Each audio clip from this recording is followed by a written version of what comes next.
Quel était donc le sens de la présence de Christ sur la terre? Sa présence, ici-bas, était à double fin. En premier lieu, il importait que l'homme eût sous les yeux une parfaite présentation de Dieu. Ensuite, il fallait que Jésus manifestât ce que devait être véritablement l'homme tel que Dieu l'avait voulu. Il n'y en eut bien peu, peut-être même n'y en a-t-il pu point du tout qui discernèrent ce premier aspect de sa personne et reconnurent Dieu en la personne de Jésus-Christ.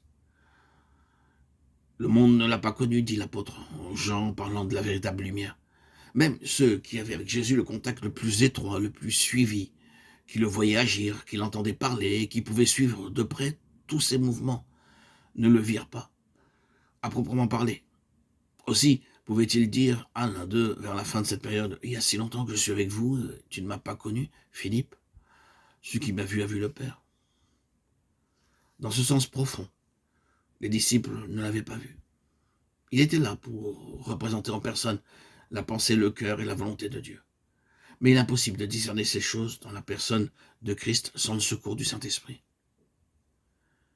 Quoi qu'il en soit, Dieu a eu ici sur la terre une parfaite représentation de lui-même. Et depuis ce moment-là, la connaissance de Dieu, dans quelque domaine que ce soit, est inséparable de la personne de Jésus-Christ. Sous l'Ancienne Alliance, les Juifs, dans un sens, allaient directement à Dieu, la première personne de la Trinité divine. Les sacrifices, le sacerdoce et tous les instruments du culte n'étaient pour eux que des contingences qu'ils étaient loin de personnifier, c'est-à-dire dans lesquelles ils ne discernaient pas en type la personne médiatrice comme nous aujourd'hui. À la lumière de l'Évangile, nous voyons facilement le pain de vie dans les pains de proposition, tandis que les Israélites n'y voyaient rien. Ils ne voyaient que Dieu au centre de leur religion. Mais dès l'instant où Christ entre dans le monde, assume les charges de son ministère et accomplit son œuvre sur la croix, il est impossible d'arriver à la connaissance de Dieu sans son intermédiaire. Et cette parole de Jésus à Thomas, « Nul ne vient au Père que par moi », est vraie dans son sens le plus littéral. Jamais juif, à partir de ce temps-là, n'a pu ou ne pourra connaître Dieu en dehors de Christ. Quand le nom de Yahweh disparut du temple juif, le nom secret qui avait été si longtemps son sanctuaire, ce fut pour réapparaître dans l'église chrétienne sous la forme de Jéhovah, Yeshua, Sauveur, Jésus. Mais ce n'est pas ce premier aspect de la présence de Christ ici-bas qui fait l'objet de notre étude. Nous sommes davantage préoccupés de l'autre, bien que les deux soient inséparables. Christ vint sur la terre revêtir notre humanité afin de manifester ce qu'était la pensée de Dieu en ce qui concerne l'homme. En la personne de Christ, Dieu eut un homme qui répondit à tout point à ce qu'il avait désiré.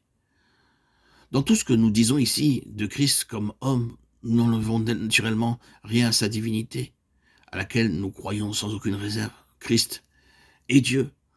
Si nous laissons ce côté-là de sa personne pour le moment, c'est que nous nous occupons de son humanité. Il convenait qu'il fût en tant qu'homme tenté, éprouvé jusqu'à l'extrême, et que sa fidélité, son obéissance et sa consécration connussent le feu de tous les creusets possibles.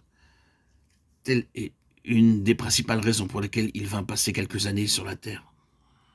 C'est par toutes les épreuves que Christ a traversées, par tous ces chemins-là, que notre Seigneur Jésus a été amené à la perfection et tenté comme nous en toutes choses, sans commettre de péché. Toutes les formes d'épreuves l'ont assailli, l'enfer lui-même s'est dressé devant lui, en la personne de son chef. Mais Satan a épuisé en vain toutes ses ressources pour faire chanceler la fidélité du Fils envers le Père. Et c'est là, dans le désert, un assaut de 40 jours. Ah, si le diable lui laisse du répit après cela, ce n'est que pour un temps. Il est hors de doute que dans la suite, le Seigneur eut plus d'un engagement à livrer avec le prince de ce monde à propos de cette question de foi et d'obéissance. Engagement secret qui nous rappelle constamment l'offrande préparée au four qui subit les ardeurs du feu à l'abri de tous les regards. Si donc l'enfer, la terre et le ciel semblent s'être ligués pour le passer au crible, il est vainqueur dans chacun de ses domaines et sort triomphant de toutes les formes d'épreuves qu'il est appelé à subir. La présence de Christ à la droite de Dieu représente un événement de première importance avec lequel tous les intérêts de Dieu ont partie liée. Christ est le modèle de Dieu. Christ est pour nous, enfants de Dieu, le modèle par excellence, l'exemple à suivre, à connaître et à vivre expérimentalement pour chacun d'entre nous, à notre niveau, dans notre quotidien.